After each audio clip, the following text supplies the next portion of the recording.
Hello and I welcome you to Vigyan recharge. एक cycle, motorcycle, हवाई जहाज और कार में क्या समानता है भाई साहब? वो है गियर्स। हाँ जी, गियर ही वो चीज है जो कि आपको इन सभी चीजों में मिल जाएगी। अब जैसा कि आप जानते हो कि गियर बदलने से वाहन की रफ्तार और उसकी ताकत घटती बढ़ती है, तो आखिर सेम इंजन होने पर सिर्फ गियर बदलने से वाहन की ताकत कैसे घटती है या कैसे बढ़ती है? रफ्तार को समझना तो आसान है, पर ताकत कहां से आ रही है? आखिर इस एक्स्ट्रा ताकत का सोर्स क्या है? आइए पता करते हैं। आज की वीडियो में यही निकालेंगे खुद के। मान लीजिए कि ये गियर है और इसका सरकमफेरेंस यानी कि इसकी पूरी जो बाउंड्री है वो 1 मीटर की है, और ये एक छोटा गियर है, छुटकू गियर, और इसका जो सरकमफेरेंस है वो 25 सेंटीमीटर का है। अब अगर मैं इस बड़े गियर को खोल के सीधा कर दूं, यानी कि 1 मीटर की लंबाई को अगर सीधा कर दूं और इस छुटकू गियर को इसके ऊपर घुमाऊं, तो इस छुटकू गियर को पूरे 4 राउंड लेने पड़ेंगे इस गियर के ऊपर घूमने में। यानी 1 मीटर के गियर के ऊपर घूमने में छुटकू गियर को 4 राउंड लेने पड़ेंगे। इसका मतलब ये हुआ कि अगर मैं बड़े गियर की मदद से छोटे गियर को घुमाता हूं, तो जब इसका 1 राउंड पूरा होगा तब इसके 4 राउंड पूरे हो चुके होंगे। तो मोटा मोटा मतलब ये निकला कि बड़े गियर से छोटे गियर को घुमाने में रफ्तार बढ़ेगी, और अगर इसका उल्टा कर दिया जाए, यानी कि छोटे गियर की मदद से बड़े गियर को घुमाया जाए, तो रफ्तार घट जाएगी। ये इतना ही आसान है। अब इससे पहले कि मैं आपको ये बताऊं कि गियर की मदद से ताकत को कैसे बढ़ाया घटाया जाता है, आप इन 2 कैरेक्टर से मिलिए। ये है मिस्टर मेहनत सिंह और ये है मिस्टर हिम्मत सिंह। मिस्टर मेहनत सिंह ने पूरी मेहनत करी है, फिजिक्स को अच्छे से पढ़ा है, और तब जाके ये वैज्ञानिक बने हैं। और मिस्टर हिम्मत सिंह ये पर्चे वाले हैं, मेरा मतलब फर्रे दे के पास हुए हैं। ठीक है जी। अब देखिए हो क्या रहा है। मेहनत सिंह ने एक मशीन बनाई। अब इसे आप या तो मोटर मान लीजिए या कार का इंजन मान लीजिए, कुछ भी मान लीजिए। इसके द्वारा जो पावर दी जा रही है वो है 1 HP। ठीक है जी। अब मिस्टर हिम्मत सिंह ने क्या काम करा, इसके ऊपर 20 किलो का वजन रख दिया और इनसे कहा कि भैया जरा इसे उठा के दिखाओ। तो मिस्टर मेहनत सिंह ने बड़ी आसानी से अपनी मोटर को चलाकर 20 किलो वजन को ऊपर उठा लिया, कोई टेंशन नहीं। लेकिन मिस्टर हिम्मत सिंह को अभी भी तसल्ली नहीं हुई। उन्होंने कहा नहीं नहीं नहीं नहीं, ये मशीन कुछ ज्यादा ताकतवर लग रही है, जरा 40 किलो उठा के दिखाओ इस पर। अब उसके बाद भैया इन्होंने क्या काम करा, 40 किलो इसकी छाती पे लाद दिया। तो जब इसकी छाती पे 40 किलो आ गया वजन, तो उसके बाद जब इन्होंने पूरा जोर लगाया, ये मशीन तो ना हिले, बिल्कुल भी नहीं हिली, इस पे ये वजन उठा ही नहीं। अब भैया मेहनत सिंह ने हिम्मत सिंह से कहा, देखो भैया इस मशीन में इतनी जान नहीं है कि तुम इसकी छाती पे 40 किलो लाद दो, इस पे ना उठने वाला ये। थोड़ी सी फिजिक्स की इज्जत कर लो, ऐसे ऊट पटांग काम ना करो, इस मशीन से ना हिलेगा ये। लेकिन ये अपनी बात पर अड़ गए। इन्होंने कहा नहीं, मुझे तो इसी मशीन से ये वजन उठाना है, कैसे भी करो उठाओ। तुमने फिजिक्स पढ़ी है ना, ये लगाओ इसमें फिजिक्स, इसी मशीन से उठा के दिखाओ वजन। अब भैया ये ना एक बहुत बड़ा चैलेंज था। इस मशीन की पावर को बिना बढ़ाए इससे ये वजन उठाया जा सकता है। हाँ जी, और देखो ये उठा के भी दिखाएगा, आगे देखो। अब इससे पहले कि मिस्टर मेहनत सिंह अपना करामाती दिमाग लगाते, मिस्टर हिम्मत सिंह बीच में बोल पड़े।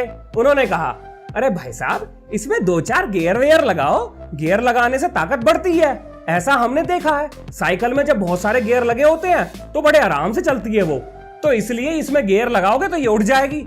अब भाई साहब क्योंकि ये तो हुए थे फर्रे दे के पास, तो इन्हें तो मोटा मोटा आइडिया था कि गियर लगाएंगे काम हो जाएगा। लेकिन ये बंदा फिजिक्स जानता था, इसको बहुत अच्छे से पता था कि सिर्फ गियर लगाने से ये वजन ना हिलने वाला। तो मिस्टर हिम्मत सिंह की ऊट पटांग बातें सुनने के बाद मिस्टर मेहनत सिंह बोले, ढक्कन मैंने कहा था फिजिक्स का पेपर पढ़ के दियो, फर्रे बना के नहीं, क्योंकि फर्रे बनाओगे तो ऐसी ऊट पटांग अजीब अजीब बातें करोगे। फिर हिम्मत सिंह ने कहा, तुझे कुछ नहीं पता, मैंने फर्रे बेशक बनाए पर फिजिक्स मेरे को भी आती है। अब मिस्टर हिम्मत सिंह ने बहुत सारे गियर लगा दिए। मेहनत सिंह साइड में खड़े हो गए। जब इनकी बात ना सुनोगे तो साइड में ही खड़ा होगा बंदा। अब हिम्मत सिंह ने पूरे जोर लगा लिए, वजन ना हिल के दिया बिल्कुल भी। इस मोटर से ये वजन हिला ही नहीं। इसके बाद इस उच्च कोटि के प्रयोग के बाद मिस्टर मेहनत सिंह कहते हैं, ले उठा ले, बढ़ गई ताकत, हो गई तसल्ली, कहा था ना फिजिक्स पढ़ ले, क्योंकि बिना पढ़े तो ऐसी उठपटांग काम करोगे। अब देखिए इससे पहले कि मिस्टर मेहनत सिंह सारी समस्या को सुलझाएं, मैं जरा आपको बैकग्राउंड में होने वाली कैलकुलेशन के बारे में बता देता हूं। देखो ये जो गियर है, इस घूमते हुए गियर के पास एक एनर्जी होगी, ये बात याद रखिएगा। अब देखिए आगे होगा क्या, क्योंकि हम जानते हैं कि एनर्जी को ना तो बनाया जा सकता, ना एनर्जी को खत्म किया जा सकता, बल्कि एनर्जी को एक फॉर्म से दूसरे फॉर्म में सिर्फ ट्रांसफर किया जा सकता है। तो जितनी एनर्जी इस गियर के पास होगी, उतनी ही एनर्जी इस गियर के पास भी आएगी। ये बात हमें पता है, लेकिन एनर्जी होता है पावर इनटू टाइम। हाँ जी, एनर्जी होता है पावर इनटू टाइम। इसका मतलब ये हुआ कि एनर्जी डायरेक्टली प्रोपोर्शनल है पावर के। अब इस बात का क्या मतलब हुआ? इस बात का मतलब ये हुआ कि इस गियर के पास जितनी एनर्जी है उतनी ही एनर्जी इस गियर के पास है। तो जितनी पावर इस गियर के पास है उतनी ही पावर इस गियर के पास भी है, यानी कि पावर में भी कोई बदलाव नहीं आएगा। हम ये जानते हैं कि पावर का जो फॉर्मूला होता है वो होता है टॉर्क इनटू आरपीएम। अब जरा आप ध्यान से सोचिए, जब छोटा गियर बड़े गियर को घुमाता है तो बड़े गियर के आरपीएम कम होते हैं, ठीक है जी। लेकिन जब बड़ा गियर छोटे गियर को घुमाता है तो छोटे गियर के आरपीएम बढ़ते हैं। अब पावर तो हो गई हमारी फिक्स, ये तो ना बदलने वाली, ठीक है जी। आरपीएम दिए आपने बढ़ा, आरपीएम आपने बढ़ा दिए। अब क्योंकि आरपीएम आपने बढ़ा दिए और पावर रहेगी फिक्स, तो टॉर्क को घटना पड़ेगा।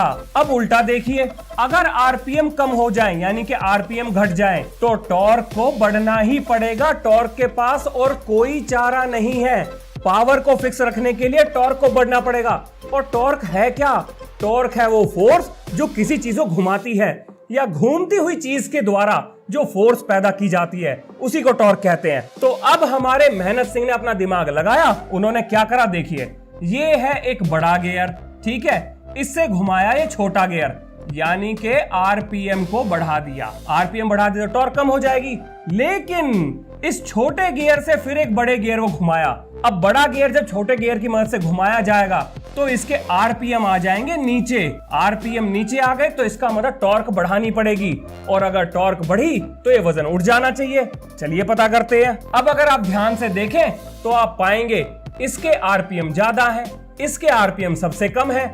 लेकिन क्योंकि हम ये बात जानते हैं कि पावर होता है टॉर्क इनटू आरपीएम, अब क्योंकि इस फाइनल वाले गियर के आरपीएम कम हो गए हैं तो इसको फिक्स रखने के लिए टॉर्क को बढ़ना ही पड़ेगा, इसे बढ़ना ही होगा और कोई रास्ता नहीं। और टॉर्क बढ़ गया यानी कि फोर्स बढ़ गई, और फोर्स बढ़ गई तो ये वजन उठ गया। तो ये है वो तरीका जिसका इस्तेमाल करके वाहनों में टॉर्क को बढ़ाया जाता है, यानी कि वाहनों की ताकत को बढ़ाया जाता है, जबकि इंजन की पावर उतनी ही रहती है। और जैसा कि मिस्टर मेहनत सिंह कहते हैं, अब देखो फिजिक्स का कमाल। तो जी ये थी एक छोटी सी वीडियो आपको ये समझाने के लिए कि छोटे बड़े गियर्स की मदद से ताकत को कैसे बढ़ाया जाता है, यानी कि फोर्स को कैसे बढ़ाया जाता है, जबकि इंजन की पावर चाहे उतनी ही रहे जितनी पहले थी। उम्मीद करता हूं आपने इस वीडियो से कुछ नया सीखा होगा। तो मिलते हैं नेक्स्ट वीडियो में। जय हिंद, जय भारत।